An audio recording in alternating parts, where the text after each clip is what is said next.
వికారాబాద్ జిల్లాలో నిర్వహించిన కార్యక్రమంలో బీజేపీ ఎంపీ కొండా విశ్వేశ్వరరెడ్డి కాంగ్రెస్ బీఆర్ఎస్ పార్టీలపై తీవ్ర విమర్శలు చేశారు.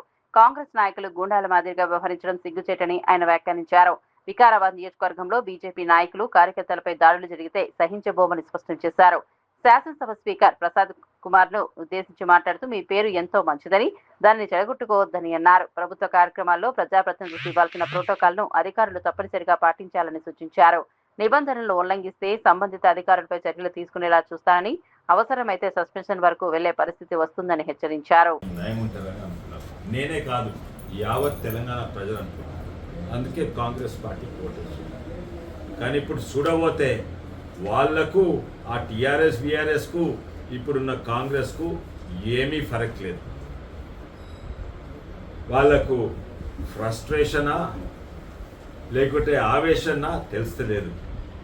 మా బీజేపీ కార్యకర్తలు, మా బీజేపీ సర్పంచ్ల మీద గుండాలేసే ఎగబడుతున్నారు, కత్తులు రాడ్లు తీసి అది ఎక్కడ ఇంతకుముందు ఎక్కడనో కడపాలనో ఎక్కడనో అయింది, కానీ ఇప్పుడు మా వికారాబాద్ జిల్లాలో కూడా అవుతుందని నాకు ఇది మొదటిసారి.